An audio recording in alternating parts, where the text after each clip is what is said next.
مرغ باغ ملکوتم، مرغ باغ ملکوتم، نیم از عالم خاک.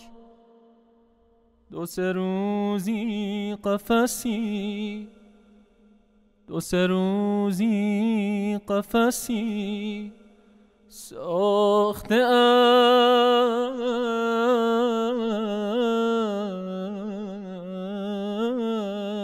از بدنم. بسم الله الرحمن الرحيم. الحمد لله والصلاة والسلام على رسول الله وآله وصحبه ومن والاه. قافل سالار ما حضرت فخر عالم محمد مصطفى را صلوات. We continue inshallah with looking at our small extract from the Mathnavi, and we were reflecting yesterday on the symbolism of the tree. And in order to see where Mevlana goes next with his ghazal, let's just reflect on this idea of the tree of paradise. It comes up again and again.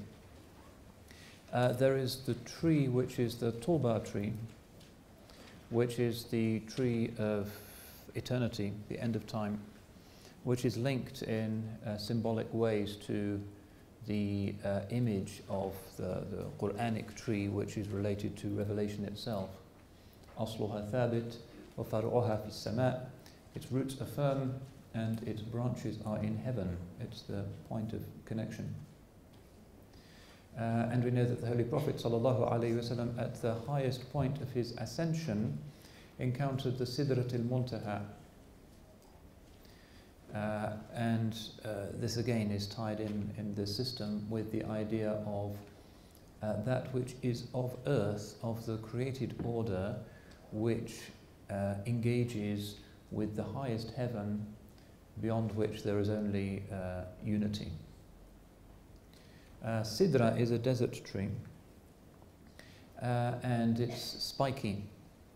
And the original image of the Sidrat al-Muntaha is said to be that if you look at the tree against a blazing, it becomes impossible to discern until there is a point at which you can't see where the tree ends and just the formless sky begins.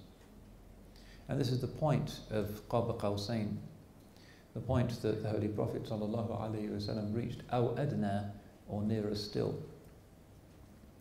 But there is the other tree, which is the tree which is at the beginning, and again Mevlana frequently, if you were to understand his symbolical language, uses this, and it's important to reflect on this because those images of the fall, of the primordial, of the prologue in heaven, seem to be shared with the biblical tradition, but in subtle ways they are not, and we would be very unwise if we allowed certain Jewish or Christian assumptions to carry over into our sense of what Mevlana is doing. Remember that it is the tree in paradise, وَلَا تَقْرَبَا هَذِهِ الشَّجَرَةَ فَتَكُونَا مِنَ الظَّالِمِينَ. Adam and Eve are given only one instruction, that's their entire sharia, just one commandment. Do not approach this tree. It's the tree of knowledge. In the Quran, it's Shajaratul Khuld, the tree of eternal life. There's nothing wrong with seeking knowledge, and ours is the religion of knowledge. It would be very inappropriate if Adam and Eve were cast out simply because they wished for more knowledge. The Holy Prophet ﷺ said, Rabbi zidni ilma, O Allah, increase me in knowledge. Instead, what is inappropriate is to seek eternity when Allah subhanahu wa ta'ala is decreeing everything anyway. So the point of the shaitan's description, and note that it's the shaitan that's describing the tree in this way as the tree of eternity, is that the devil seeks to distract us and delude us by promising us things that are not in the divine ordaining. It's not human nature to be eternal, and everything that goes with our mortality, the failure of our faculties, our limitations, sickness, all of that, the ailments to which the flesh is heir, It is that against which the devil is urging us to rebel. And again, in this world, frequently we seek that which is impossible, and we seek that which is against the decree of Allah subhanahu wa ta'ala. The other thing that we need to be aware of, since this idea of Tawbah is central in this ghazal, is the idea of history or creation itself as a tree. And this is how Rumi deals with the issue that we raised yesterday about the simultaneous truth of everything being the perfection of the divine creation. At any moment, things are not waiting to become more perfect because the divine qualities cannot become more perfect. So what does history mean? What is it progressing to? And we saw the view, which is a hadith view, that morally it declines. In complementing that and in harmony with that is the idea, looking at the larger pattern, that with each prophetic intervention there is an increasing majesty and an increasing greatness.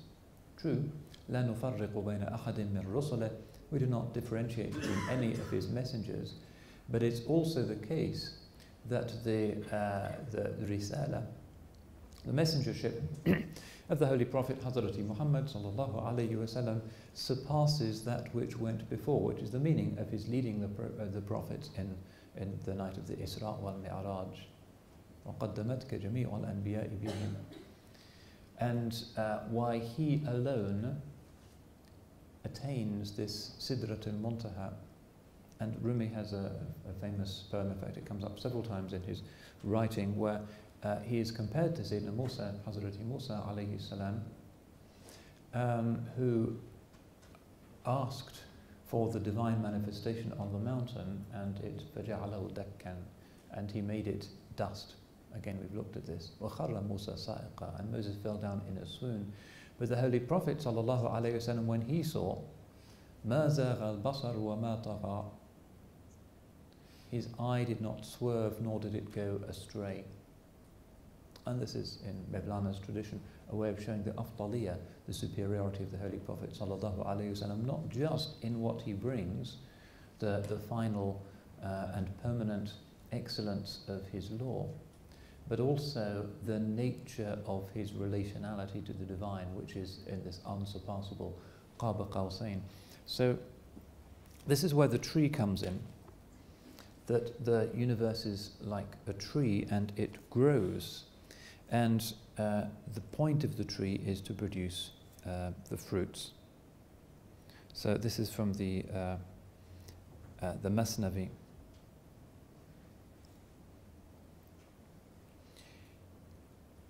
Actualize the Prophet's words. We are the last and the foremost, O charming one. The fresh fruit is prior to the tree. Although the fruit comes last into existence, it is first, for it was the goal. And this is the meaning of his saying, alayhi salatu wasalam, Kuntu nabiyyan wa Adamu bayna al-ma'i wa teen. I was a prophet when Adam was between water and clay. That he is the first. And what we mean is not the historical prophet of 7th century Arabia in that human specificity in all of its unfolding details and its learning, but the essence, the light of the Holy Prophet sallallahu alaihi wasallam. So here we find the idea of the fruit coming before the tree itself. And he has another number of ways in which he makes this point. So in the Divan, in outward form the orchard comes first, but in reality the fruit was first. Thou art always sending the first substance last. And then another one, this is from Book 4 of the Mathnavi. The pure star-like spirits replenish the stars of the heavens. The outward form of these stars maintains our world, but our inward reality maintains the heavens. So you are the microcosm in form, the macrocosm in meaning. He's talking about the human being in its perfected, flawless, Adamic condition. The outward form of the branch is the origin of the fruit, but inwardly the branch came into existence for the fruit's sake. If there had been no desire and hope for the fruit, why did the gardener plant the tree? Therefore, in meaning, the fruit gave existence to the tree, even if in form the tree gave birth to the fruit. And this is why Muhammad said, Adam and the prophets are behind me under my banner. And that is why the Prophet, possessor of a myriad virtues, spoke the mystery, we are the last and the foremost. Although in form I am born of Adam, in meaning I am the ancestor of my ancestor. For the angels prostrated themselves to him for my sake, and he followed me to the seventh heaven. So in meaning the first father was born from me, in meaning the fruit gave birth to the tree. And this takes us on now to the next thing that Rumi is going to be mentioning in the in this ghazal, which is the idea of the history moving forwards in order to demonstrate or to bring forth izhar, this fruit. In other words, the world has degrees of perfection, that is to say, degrees of representation of the divine qualities. There's no other source or yardstick for perfection.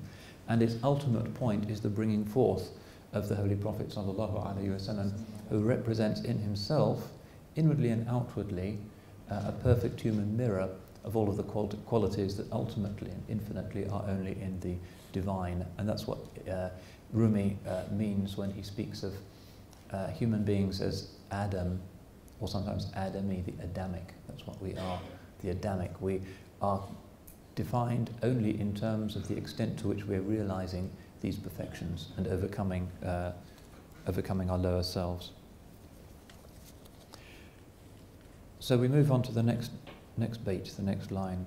خُذْ زَبِيمَ إِن دَمَ بِمُنْتَهَا بَازْخَانْ فَأَبَيْنَ أَنْ يَحْمِلْنَهَا. However, for fear of this breath without limit, again read, yet they refuse to carry it. Because of the rest of creation's recognition of its own incapacity to assume this mazhar, this form of perfection, the rest of creation is, in this poetic language, afraid of this second breath, afraid of the breath of relationality and perfect reference back to the point of origin.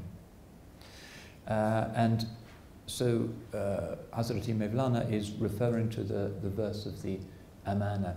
إِنَّا عَرَضْنَا الْأَمَانَةَ عَلَى السَّمَاوَاتِ وَالْأَرْضِ وَالْجِبَالِ فَأَبَيْنَ أَنْ يَحْمِلْنَهَا وَأَشْفَقْنَ مِنْهَا وَحَمَلَهَا الْإِنسَانُ إِنَّهُ كَانَ ظَلُومًا جَهُولًا. We offered the amana to the heavens and the earth and the mighty mountains, and they refused to carry it, and they were afraid of it. And man carried it, he who has proved a tyrant and a fool. And you can't understand anything about Hazrat Mevlana, and indeed about our inner spiritual literature generally, unless you understand the importance of this idea of amana, and the role of the Holy Prophet ﷺ as the one who par excellence demonstrates what it is to uphold this amana, and why he is al-amin alayhi salam, because he is upholding this amana. He is the trustworthy one in this cosmic, not just in the ethical sense. So the principle of creation is a principle in which there is a trust which we are to uphold, and we then need to ask, what is this trust? What is this amana? Sometimes, particularly in Rumi's tradition, it's identified as love. That is to say, not in a sentimental sense, but in the existential human heart's recognition of the beauty and perfection and lovability of Allah's signs in creation. If you have that, if you look upon the variety of things in creation with that extraordinary reaction of love and adoration and amazement and bewilderment, then you are upholding this trust, because that's the appropriate position for a human being to be in. That is a correct recognition of where you are and of what you are. Others will say that the amana represents some kind of free will or taklif. That is to say, the assumption of the knowledge of good and evil, and the acceptance of the fact that we can acquire our actions through a moral agency which is within ourselves.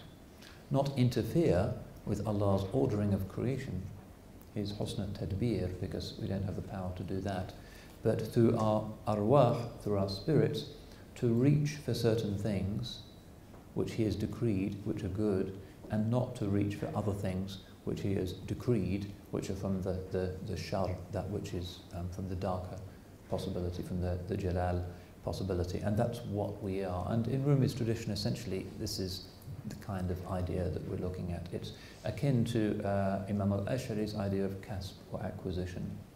That is to say, we can, through this imperishable light that is within us, to which the angels bowed, we can reach for good deeds, and we can not reach for bad deeds.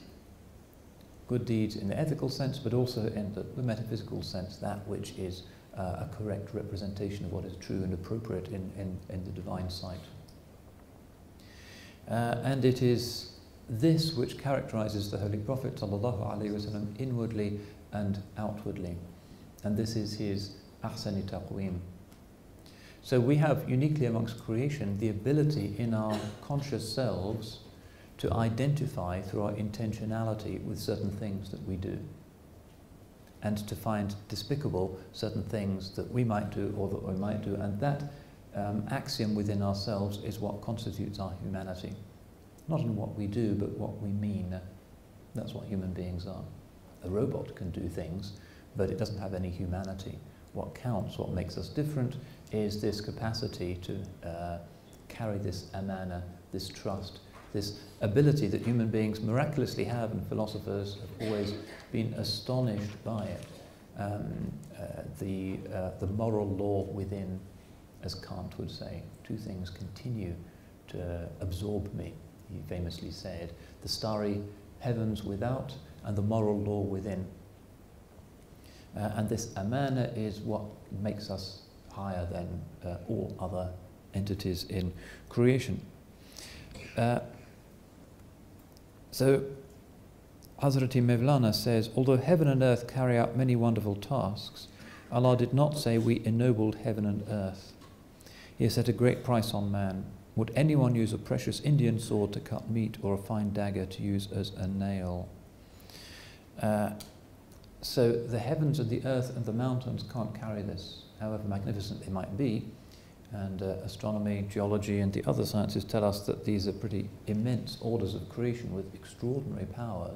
Look at the power of just our own sun, multiply that by billions of times. But that's not what the amana consists in. The heavens and the earth and the mountains were afraid and refused to carry this amana. So he's now getting into the realm of the human response. The first breath is being itself, kun fayakun, and that which affirms the divine unicity. The second breath is that which affirms this tree, or this amana, or this prophetic possibility, Bani Adam, the takhallaqu bi akhlaqillah, allam al-asma' beg, and that's that second breath which then challenges us and requires us to come up with a response. Warna khud ashfaqna minha chun bodi garna azbimash dali kuh khun shudi. Otherwise, how would the words they were afraid of it be, but for the fact that from the fear of it, the mountain's heart became blood. Dali kuh khun shudi. It's a poetic idea that even the massive mountains were absolutely terrified of this. Doshtiger lan in me da dast lochmai chande dar amad rah bobast. Last night this provided a different opening. Some morsels came, lochmeha, and blocked the road. So far everything seems to be clear-cut. There is the first breath, there is the second breath, there is the Adamic possibility. This is what we are, this is our natural state. The Holy Prophet ﷺ, Ghafil Salarima, our caravan leader, what could be simpler, but the catch is what he's going to talk about now. This is, luqma is a morsel, and quite often used in this literature for our tendency to graze, to gobble, to be distracted by the stuff of the world.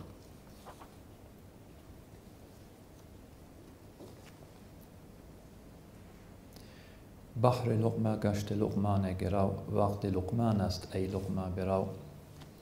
Just for a morsel, Luqman has fallen hostage. It's Luqman's time, so morsel despair. Now, he's not going to talk about the process of moving from the darkness to the light, the process of overcoming our craving for morsels, the process of tawbah in connection with a prophetic archetype, because prophecy is granted and it's not acquired. And we can't aspire to be granted prophethood because that's come to an end. Instead, we can seek the wisdom dimension that comes from the teachings of the prophets and from their inward reality. And one of the figures that Hazrati Mevlana likes to use in this connection is the figure of Luqman al-Hakim. The scholars say he was not a prophet, but still a person who was given hikmah, as the Quran says, and there's a whole surah named after him. So often in Mevlana's poetry, Luqman comes across as the person who is given knowledge, yulaqanul hikmah. But this is not a wahbi knowledge that is of the kind that the prophets would have through wahi, but instead it is something that comes about through more recognizably human processes of self-transformation and suluk. Luqman is a figure, obviously an ancient Arabian figure, is actually pre-Quranic in that he comes up in some of the old Arabian poetry, tarafa, and it's interesting to trace the genealogy of some of the images that are still incredibly lively in Rumi's time, such as the legend of Layla and Majnun, for instance. These are old Arabian stories that have been transformed and taken up and sacralized, and the Quran is already deploying the figure of Luqman as the figure of a sage. And there's a number of hadith, this one narrated by Al-Hakim, in which Luqman achieved his wisdom when he was given a dream in which an angel offered him the choice between wisdom and power, and he chose wisdom. And what he found as a result was that immediately he found his sensory faculties had been enhanced. In other words, he saw with a sharp eye. He could see things in their haqiqah, in their true reality. Instead of our blurred vision, our spiritual astigmatism with which we consider Allah's signs in creation, even though they're all perfect, equivalent signs pointing back to their nature and their origin, we see things out of focus. We're damaged. The chishmi dil, the eye of the heart, has become smeared. There is a cataract. It's not working properly. So this is the meaning of Hazrat Luqman when he awakes, seeing nature clearly. And often in our mythology and our legends and our poetry, Luqman is very strongly identified with nature. He's a kind of nature sage. And the other one, of course, is Hazrati Khidr, who is also the green man associated with nature. And this is important Quranically and is a door to understanding the Mathnavi, which is that a true perception of the natural order is a way of perceiving the divine nature. You see the signs reliably and you can see where they are pointing. And again, it's important to remember the distinction between the biblical and the Quranic narrative. The Quranic narrative is unusual amongst world scriptures, one that endlessly celebrates nature, Allah's ayat. Inna fi khalqi samawati wal ard wa ikhtilafi al-layli wan nahari la ayatin li ulil albab. Truly, in the way the heavens and the earth are created, the succession of night and day are signs for people of lub, insight, inner wisdom, the kind of seed that can bear fruit. And this is, as I say, unusual. You don't find it in biblical or other scriptural literatures. You could say there's something specifically Islamic or Muhammadan about this. Closeness to nature, and these two figures who are identified with the process of wisdom in connection with nature being very salient in our tradition. Luqman and Khidr endlessly, not just in folk cultures, but in kind of sophisticated Persian literature as well, as we can see, regularly deployed as figures of this. So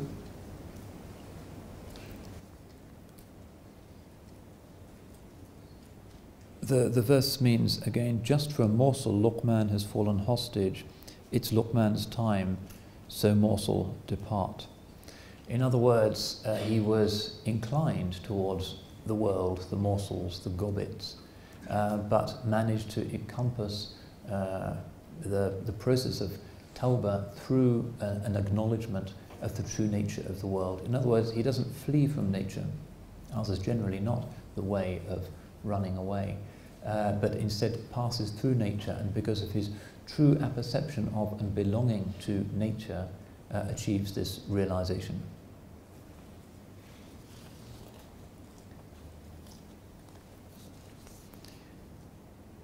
Yeah, and then he uses a surprising image. Az hawaya luqmai in khar khar, az kafe Luqman hame joyid khar. This scratching or this itching is from longing for a morsel. Instead, from Luqman's foot, try to remove the thorn. And itching here just means our persistent, irritating desire for dunya, for things of the world. It's quite similar to what Buddhists speak of when they talk of suffering or dukkha.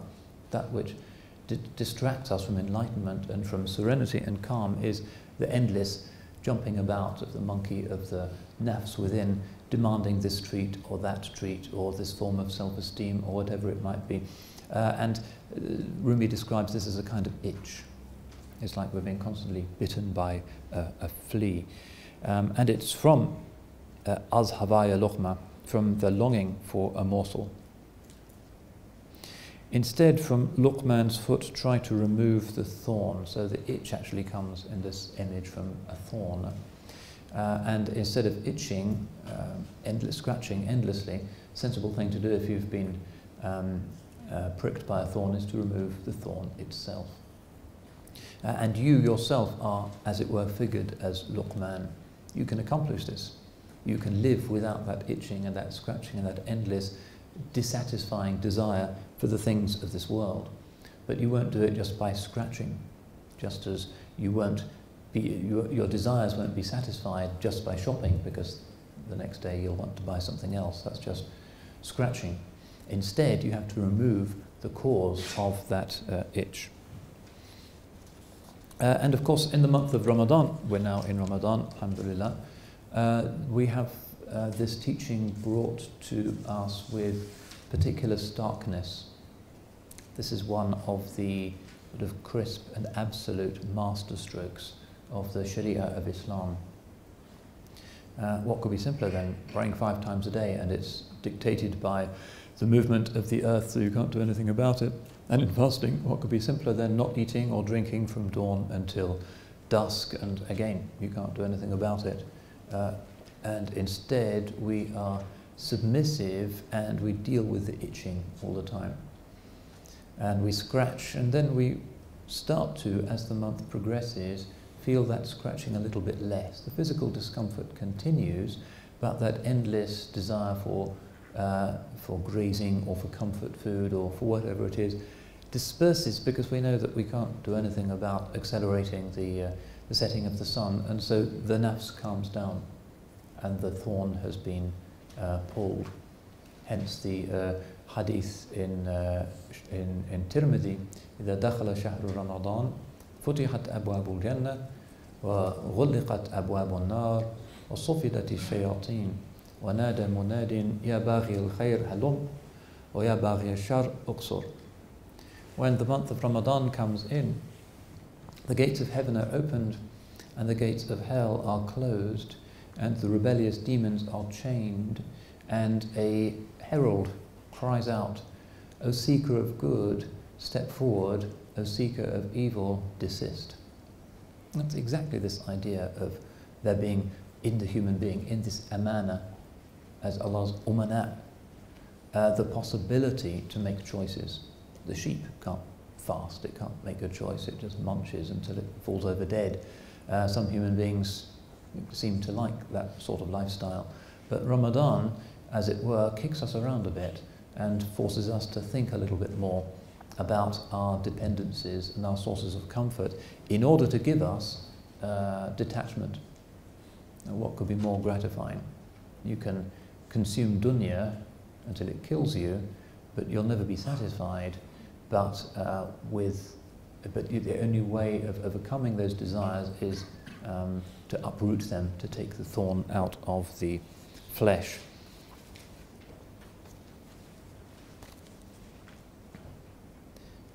Dar kafe o kharo sayesh nist, leketan az hirsan tamyiz nist.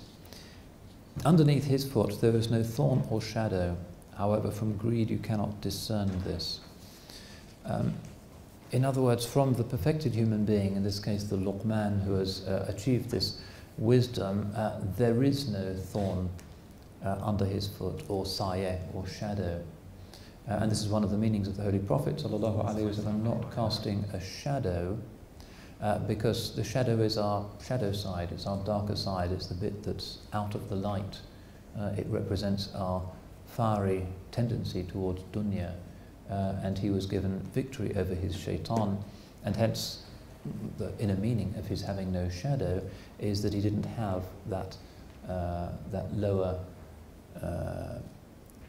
habit of relapsing into earthly temptations. Emotion, yes. Desire, yes. But the shaitan was chained.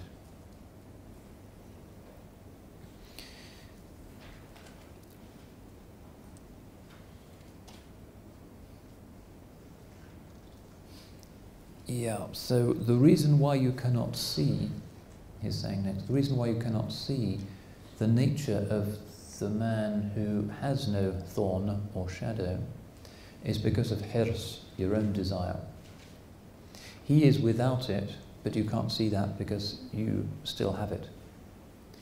And therefore the spiritual path must necessarily have at its center the ability selflessly to reflect on the perfection of the guide. The guide is going to be central to this. The divine is unimaginable, but a human representation of what it is to have obeyed the commandment, تَخَلَّقُوا بِأَخْلَاقِ اللَّهِ, which is adorn yourself with the qualities which are from the divine, is imaginable. And that is why we have this second breath, and that is why it is necessary, and why it is in a certain sense prior to the first breath. The Holy Prophet ﷺ, second shahada, indispensable. Indispensable not just in terms of giving us a lot of rules, but in a fuller and more complete sense. Those rules represent our sense that it is possible, that there are human beings who are perfected, that it is within the compass of the possibilities of humankind to be without a thorn or to be without a shadow. And this is good news. It can be done. Prophecy for us unattainable, but the Luqman type, or the Adam who turns back, all of that as Adamiyin for us is a possible option. But we could, so the center of our spiritual striving has to be to see the nature of the person of perfection. Without the love for a Pir, Murshid, Shaykh, Wali Kamil, who is simply living the form of the Holy Prophet ﷺ, embodying forth some part of his perfection, there can be no spiritual progress. Otherwise it's just a kind of Ibn Sina-like abstract conformity to the one, and it becomes a philosophical pursuit with no strong ethical or human content. But instead this suluk, this wayfaring is enabled by the fact that we can see a human guide, Ghafil Sawarima, our caravan leader. Without him, we're not going to get through the desert. But it is not just through meticulously following the do's and don'ts, but by seeing what it is to be a human being who is fully human, with the emotions and all of that, but who is without cravings, who is without nafs amara, who has that completely mastered.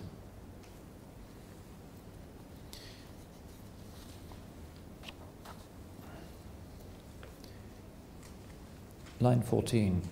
Khardan an ra ke khurma didai za'an ke basnan kuro basna didai. There's another sort of complicated image. Know that the thorn that you see is actually what you see as a date, because you are blind because of your desire for food and your inability to see. So this is the zuyyina linnasi hubbu shahawat. The love of desires has been made beautiful for human beings, and it is beautiful. Most human beings live just for those shahawat and for stylish ways of exploiting and refining those desires, eating in the finest restaurants, drinking from the finest china, the best tobacco, whatever it might be, the most fashionable clothes. This is something that is very strong in human beings. This is, in modern culture, it's all that there is, really. There is the formal culture of consumerism with its mass level and its sophisticated level. And there is the diagnosis of human selfhood that you find in the modern arts, for instance, which is generally a very dark and smeared and pessimistic image of humanity. If you visit any art gallery, you can see how the image of the light in the human face has degenerated over the course of the past 150 years. So we have this. This is our problem, and because we think that it's so cool and nice to have these desires, and I really like to have my Starbucks coffee with a triple shot and with chocolate sprinkles and with a cinnamon whatever, and that's really part of my sense that I'm a really sophisticated and great person, and this is what I'm going to proudly order when I go to Starbucks. That tazeen that the Quran speaks of, our desires have been made attractive to us, that they've been made cool. And that is the thing which the awliya and the anbiya are completely innocent of. They don't have that, they don't see it.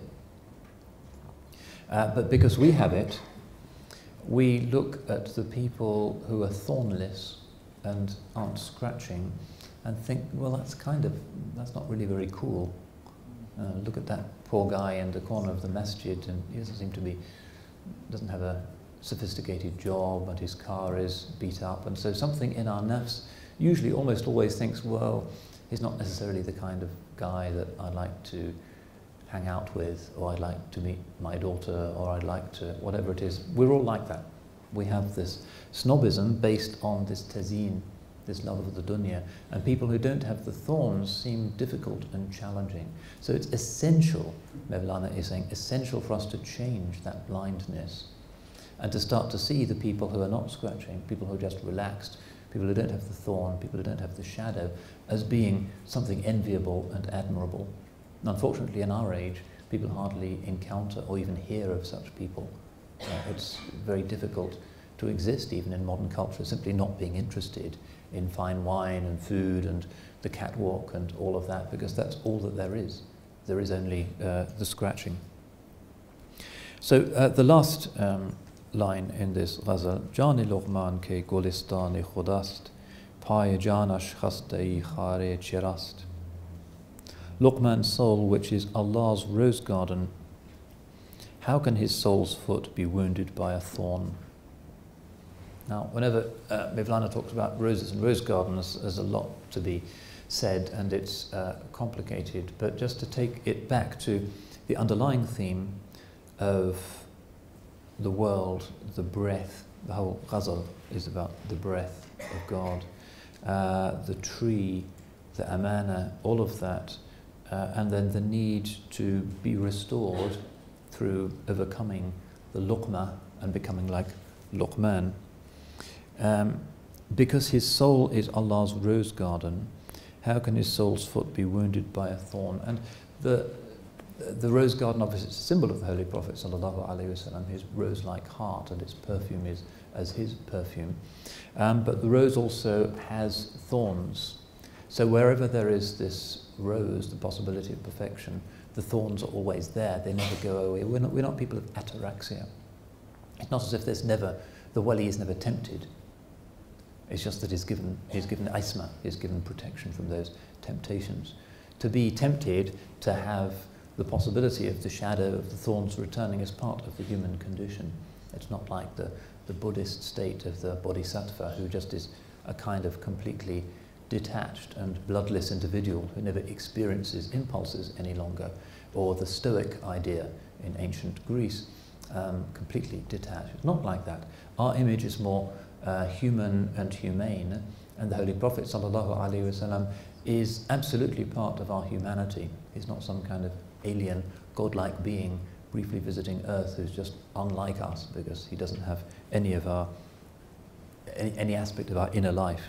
But instead, as we've seen, the Holy Prophet ﷺ feels sorrow, feels grief, he weeps. He is very much unlike the bodhisattva type.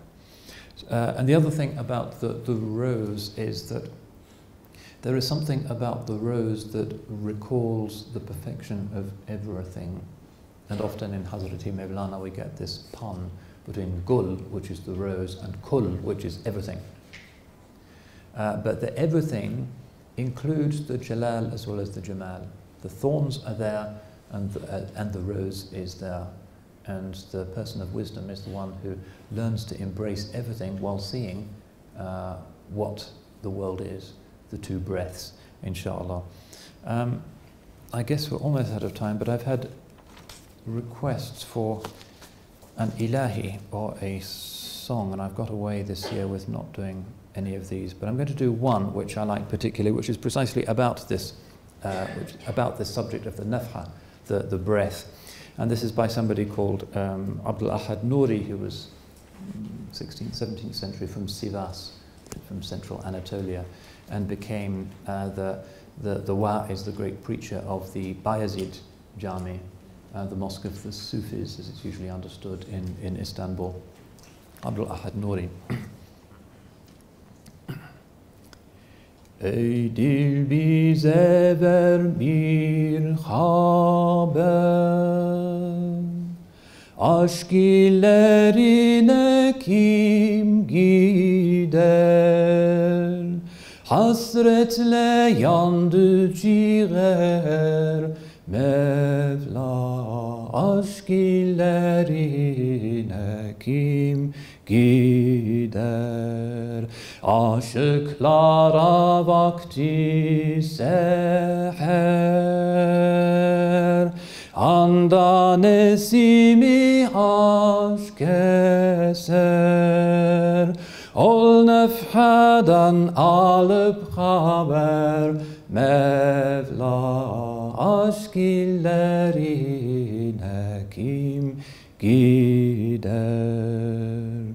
Ey habi gafletten uyan, Forsat geçer bir dem uyan. Baki değil bezmi cihan, Allah aşk illerine kim gider. Billahi ol elin yolu, Nuriye olur sevgili. Bağlandı aşkın mahmili, Mevla aşk illerine kim gider. Bağlandı aşkın mahmili, Mevla aşk illerine kim gider. So I did a little translation of this. And remember Rumi's ghazal about the homeland, about the breath of the compassionate, the longing. O heart, bring us tidings. Who is travelling to love's land? My liver is aflame with longing. Who is travelling to love's land? At the dawn the lovers breathe the breath of love, learning news from that breathing. Who is travelling to love's land? You who remain in heedless sleep, awake each moment a lost chance. This world's party will not abide. Who is travelling to love's land? By Allah, the way to that land has become Nuri's true beloved. He has joined love's caravan. Who is travelling to love's land? So that's almost a verbatim repetition of what Mevlana is saying in this ghazal, that this nafha, the second nafha in particular, which is the prophetic nafha, is the reminder of the place where we crave to be, our true homeland, and everything else is just suffering. And this hasretimle yandı ciğer, my liver is burning with sorrow, is the human condition. It is that suffering, it is that sense of detachment and yearning to return. مرغ باغ ملکوتم، مرغ باغ ملکوتم، نیم از عالم خاک. دو سه روزی قفسی، دو سه روزی قفسی ساخته اند